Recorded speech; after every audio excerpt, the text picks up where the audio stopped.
ከኔፕልስ እስከ ሲሲሊ ከትራፓኒ እስከ ፍሎረንስ ግዛቶች ድፍን ጣሊያንን አንቀጥቅጠው ያስገበሩ የመንግስት ሹማምንትን ሳይቀር ያርበደበዱ ሴቶች ናቸው። በእጅጉ መልከ መልካም ናቸው። የላርዲ፣ የካሙዳ፣ የዲዮሎስ ቦሳና የካሶ ኖስትራን ጨምሮ ሌሎችንም አደገኛ የማፊያ ቡድኖችን በብቃትና በጀብዱ መርተዋል። ቁጣቸው ነብርን ያስንቃል። ጋሬጣ የሆነባቸውን ያለ ርኅራሄ እስከ ወዲያኛው ያስወግዳሉ። ለቤተሰቦቻቸው መከታ፣ ለማፊያ ቡድኖቻቸው አለኝታ የነበሩ ናቸው። ስማቸው ዛሬም ድረስ በድፍን ጣሊያን ይነሳል። የታሪክ ተመራማሪዎች ስለነሱ ብዙ ብለዋል። የበረከቱ መጻሕፍቶችና ፊልሞች በእነሱ ዙሪያ ተሰርተዋል። While the men of the mafia are infamous, behind them stand formidable women who wield power with equal prowess.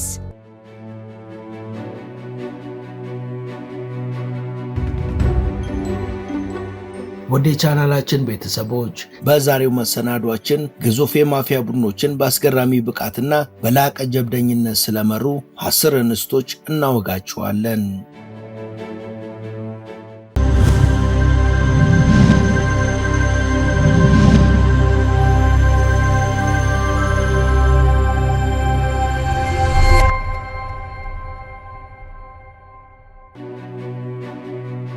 ማሪያ አንጄላ ዲ ትሪፖኒ ትባላለች። ማሪያ በማፊያ ቡድን ውስጥ እስከ አንገቱ በተጠመቀ ቤተሰብ ውስጥ የተወለደች ስትሆን አባቷ ትልቅ ኃላፊነት የነበረው የማፊያ አባል በመሆኑ ስለ ቡድኑ አሰራር ሙሉ ዕውቀት እንዲኖራት አድርጎ ነው ያሳደጋት። የማፊያ አደረጃጀቱን ጥንካሬ ለመጠበቅ ጋብቻ አንዱ ስልት እንደመሆኑ ማሪያም የፓልም ማፊያ ቡድን ከፍተኛ ባለስልጣን የሆነውን ሳልቫኖ ማንዲኒያን አግብታለች። ሳልቫኖ በርካታ ክሶች ስለነበረበት ወደ እስር ቤት ሲገባ ማሪያ እሱን በመተካት በማፊያው እንቅስቃሴዎች ውስጥ ጠንከር ያለ የአመራር ኃላፊነትን ወስዳ መስራት ጀምራለች። ማሪያ በወቅቱ ከፈጸመቻቸው ቁርጠኝነትን ከሚጠይቁ ግዳጆች መሃል ህገወጥ የገንዘብና የአደንዛዥ ዕፅ ዝውውር የሚገኝበት ሲሆን ግዳጇን በከፍተኛ ብቃትና በምህረት የለሽነት ነበር ያሳካችው። ከነዚህና ከሌሎች ወንጀሎች ጋር ተያይዞም ለበርካታ ጊዜያት እየታሰረች ስትለቀቅ የቆየች ቢሆንም በ2008 እሷ የምትመራው የማፊያ ቡድን ላይ ያነጣጠረ ሰፊ ኦፕሬሽን መደረጉን ተከትሎ በቁጥጥር ስር ውላ ፍርድ ቤት ቀርባ የበርካታ ዓመታት እስር ተፈርዶባታል።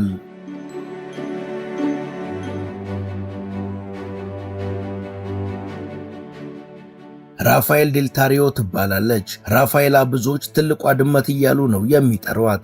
ራፋኤላ በማፊያው ዓለም ውስጥ የገዘፈ ሰብዕና ያላት ሴት ናት። ይህች ሴት በተለይ ካሜራና ካምፖ በተባሉ የጣሊያን ግዛቶች በሚንቀሳቀሰው ቡድን ውስጥ ቁልፍ ሚና የነበራት ናት። የተወለደችውና ያደገችው በማፊያው የቤተሰብ አባል ቢሆንም በቡድን ውስጥ የነቃ ተሳትፎ ለማድረግ ግን ዋና ምክንያት የሆናት ኒኮላ ፖፓ ከተባለው የካሙራ የማፊያ ቡድን ጋር የጋብቻ ጥምረት በመፈጸሟ ነው። የራፋኤላ የስልጣን ግስጋሴ የጀመረው በ2006 እርስ በርስ በነበረ ሽኩቻ ባለቤቷ በሌላ የማፊያ ቡድን አባል ከተገደለና በሱ ሞት ምክንያት የኃይል መፋለስ ከተከሰተ በኋላ ነው። ባሏን ተክታ የካማራ ማፊያ ቡድን መሪ ሆና ብቅ ያለችው ራፋኤላ ባሳየችው የዓላማ ጽናትና የአመራር ብስለት የባልየውን ጎሳ ጠቅልላ እንድትመራ ተመርጣለች። እንዲህ ያለውን ትልቅ ኃላፊነትም ያውም ለሴት ልጅ ያልተለመደና ትልቅ ነገር ስለነበር በወቅቱ ድፍን ጣሊያናውያንን ያነጋገረ ጉዳይ ነበር።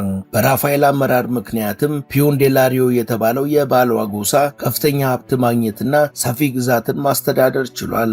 ራፋኤላ ከምትታወቅባቸው ባህሪያት ውስጥ ጭካኔ፣ ኃይልና ጉልበትን ከማስተዋል ጋር የመጠቀም ስልትና በማፊያ ቡድኖች መሃል የሚፈጠሩ ግጭቶችን በብቃት የመፍታት ክህሎቷ ጥቂቶቹ ናቸው። በሌላ በኩል የሥራው ባህሪ ሆኖ የተለያዩ የወንጀል ድርጊቶች ውስጥም በነበራት ድርሻ በ2012 በቁጥጥር ስር ከዋለች በኋላ ተመራው የነበረው የካሙራ ማፊያ ቡድን ሀብትና ንብረቱም ተወርሷል።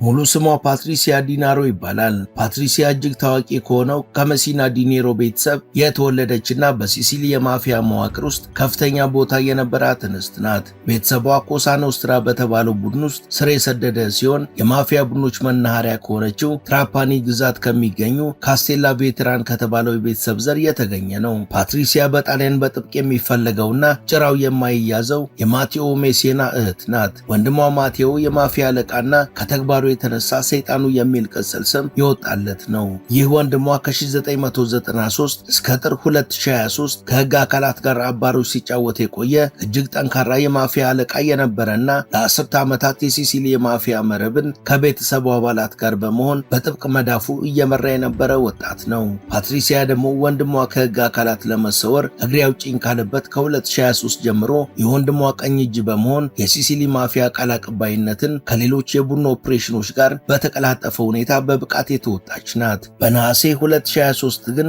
ድንገት ሳይታሰብ በቁጥጥር ስር በመዋሏ በቡድኑ የነበራት ሚና በዛው ሊገታ ችሏል። ፓትሪሲያ ከታሰረች በኋላ ፍርድ ቤት ቀርባ የ14 ዓመት እስር ተበይኖባታል። የፓትሪሲያን መታሰር ተከትሎ ደግሞ እህቷ ሮዚና የሷን ቦታ በመተካት ልክ እንደሷ ሆና የአመራር ኃላፊነቱን በብቃት ስትወጣ ቆይታለች።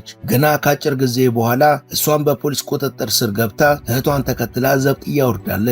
እነዚህ ሁለት እህትማማቾች በአሁኑ ሰዓት በዛው በእስር ቤት ይገኛሉ።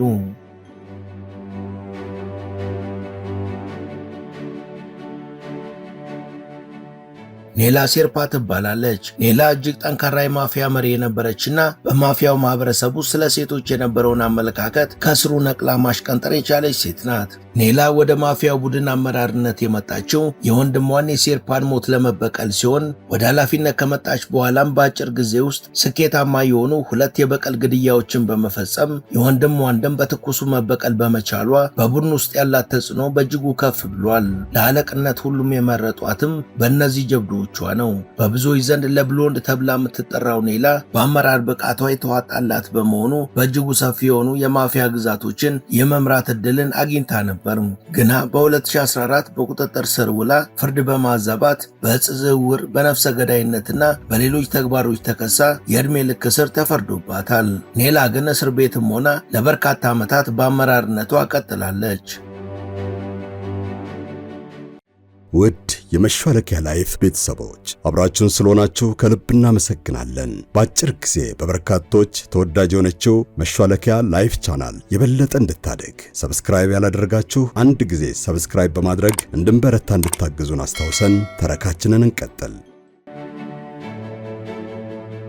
ሙሉ ስሟ አና ዴሎ ካቦሳ ይባላል። ካሙራ በመባል በሚታወቀው የማፊያ ቡድን ውስጥ ሁነኛ ቦታ ያላት እንስት ናት። አና በካሙራ ቡድን ውስጥ ከፍተኛ ተሰሚነት ማግኘት የቻለችው ነገሮችን ፈጥና መረዳት በመቻሏና ከመጋረጃ ጀርባ በምታሳየው ብቃት ያለው የአመራር ብልሃት ነበር። አና ዴሎ ካቦሳ ከሚባለው በካሙራ የማፊያ ቡድን ውስጥ ስር የሰደደ ተጽዕኖ ፈጣሪ ከሆነ ቤተሰብ የምትወለድ ሲሆን ወደ ስልጣን ማማ መውጣቷ ሚስጥርም ቤተሰቧ ነበር። ቤተሰቧ የእጽ ዝውውርን ጨምሮ በበርካታ ህገወጥ ተግባራት ስሙ የሚነሳ ነው። አና የመሪነት እርካብ ላይ የወጣችው ወንድሟ አንቶኒዮ ከታሰረ በኋላ ሲሆን ወንድሟ ለቡድኑ ከፍተኛ አስተዋጽኦ እያበረከተ ሳለ በጣሊያን ያሉ በርካታ የማፊያ ቡድን አባላት ታድነው እስር ቤት በገቡበት ወቅት ነበር የእርሱም ዕጣ ፈንታ በካቴና ተጠፍንጎ ከርቸሌ መግባት የሆነው።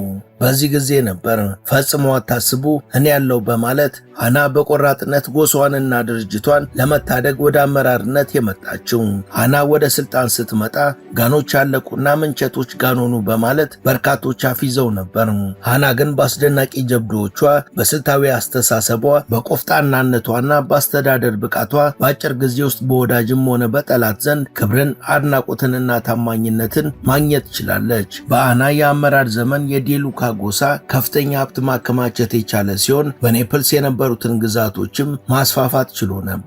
አና በአመራር ብቃቷ፣ በጥንቁቅነቷ እንዲሁም ወዳጆችን አጥብቆ በመያዝ ችሎታዋ ሲበዛ የምትወደስ እንስት ናት። ከበርካታ ዓመታት በኋላም በወንጀል ድርጊቶች ተይዛ ወደ ወህኒ የወረደች ሲሆን የእሷ መታሰርን ተከትሎ የዴሉካ ቤተሰብም ሆነ የማፊያ ድርጅት ህልውና ከፍተኛ አደጋ ላይ ወድቋል።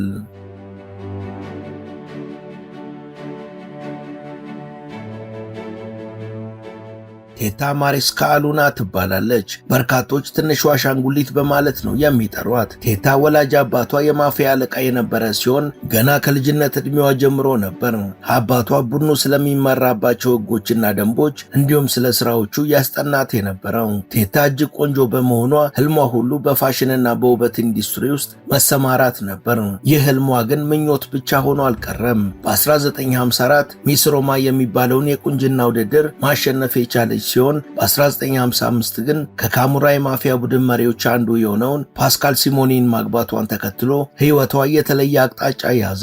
ጥንዶቹ ከጋብቻቸው በኋላ ባለቤቷ ሲሞኒ የማፊያ ግሩፓቸው ተቀናቃኝ በሆነ የሌላ ድርጅት አባላት በመገደሉ ቴታ ማሬስካ በበቀል ስሜት ተነሳስታ ወደ አመራርነት መጥታለች።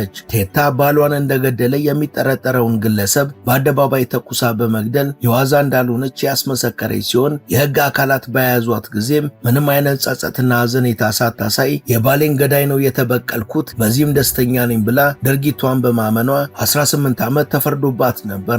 ቴታ ጥቂት ዓመታትን ከታሰረች በኋላ በመለቀቋ የቀድሞ ኃላፊነቷን እንደገና ተረክባ ከመስራቷ ባሻገር ኡምቤርቶ የተባለውን ሌላኛውን የካሙራ ማፊያ አለቃን አግብታ መንታ ልጆችን ወልዳለች። ይህ የቴታ አስገራሚ ጥንካሬና ጠቅላላ የህይወት ታሪኳ ለበርካታ መጽሐፍቶችና ፊልሞች መነሻ ታሪክ ሆኗል።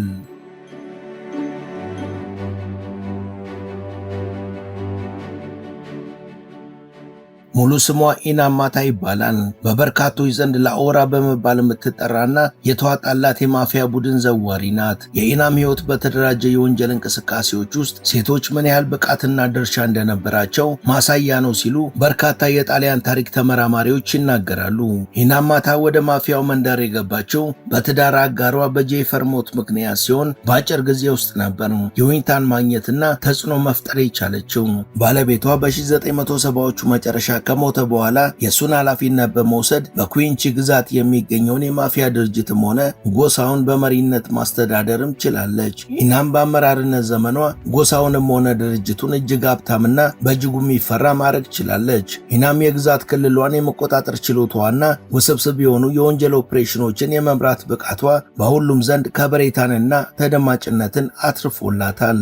ኢናም ከሌሎች የማፊያ ቡድኖች ጋር የተሳካ ህብረት መፍጠር የቻለች ሲሆን እንቅፋት የሚሆኑትን ደግሞ በግልምጫም ሆነ በጡጫ ታስወግድ ነበር። ችሎታዋና ጥንቃቄዋ እንደተጠበቀ ቢሆንም በ1990ዎቹ መጀመሪያ በአንድ ገደቢ ስለት በእጇ ካቴና ገብቷል። ለዓመታት እሷን ለማደን አቀበት ቁልቁለቱን የማሰኑት ፖሊሶችም በቁጥጥር ስር ካዋሏት በኋላ ግድያን ጨምሮ በርካታ ክሶች መስርተውባታል።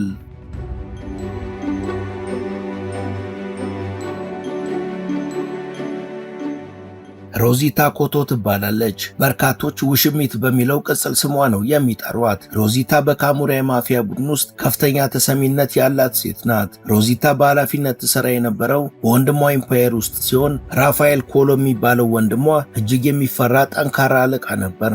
ነገር ግን ውስጥ አዋቂዎች እንደሚሉት ከመጋረጃ ጀርባ ሆና እያንዳንዱን የድርጅቱን ስትራቴጂካዊ ውሳኔ የምትነድፈውና የህዝብ ግንኙነት ስራውን የምታቀላጥፈው ሮዚታ ነበረች። ሮዚታ ብዙም ልታይ የማትል እንደመሆኗ ከህግ አስከባሪዎች ጋርም ይህ ነው የሚባል የተለየ ታሪክ የላትም።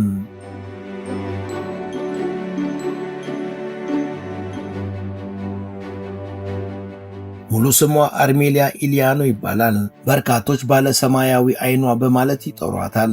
አርሜሊያ በጎሳዋ የማፊያ ቡድን ውስጥ ከፍተኛ ተሰሚነት የነበራት ሲሆን በተለይ በአመራር ብቃቷ የታወቀች ናት። አርሜሊያ ገና ከልጅነቷ ነበር የማፊያ ቡድን አሰራርን ጠንቅቃ የተማረችው። እናም ልክ ነፍስ እንዳወቀች ወደ ጎሳዋ የማፊያ እንቅስቃሴ ለመቀላቀል ጊዜ አልፈጀባትም።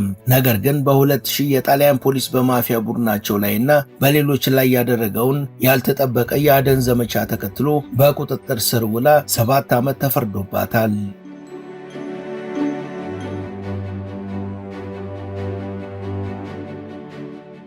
ማሪያ ላርዲ ትባላለች። ከአቻ የለሽነቷ የተነሳ የጡት እናት የሚል ቅጽል ስም ወጥቶላታል።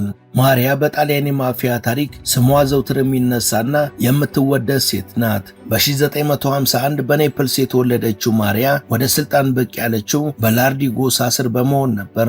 ይህ ጎሳ ደግሞ በካሙራ የማፊያ መዋቅር ውስጥ ከፍተኛ ድርሻ የነበረው ጎሳ ነው።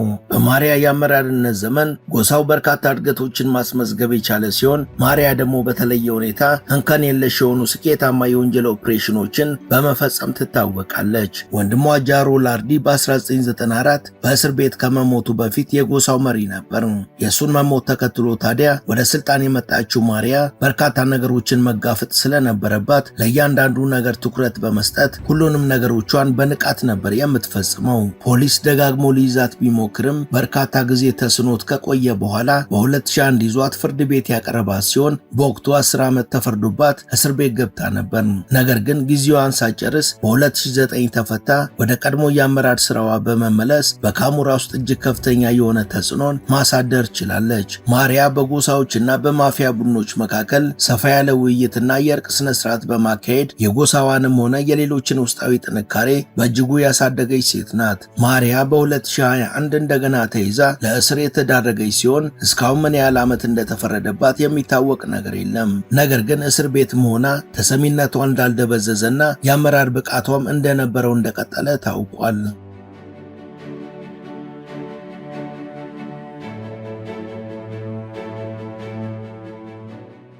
ወደ ቻናላችን ቤተሰቦች ለዛሬ ያሰናዳንላችሁ ይህን ይመስል ነበር። እስከ ዝግጅታችን ፍጻሜ አብራችሁን ስለነበራችሁ ከልብ እናመሰግናለን። በቀጣይ ቢሰሩ የምትሏቸውን ርዕሰ ጉዳዮች ብትጠቁሙን ደስ ብሎን እንቀበላለን።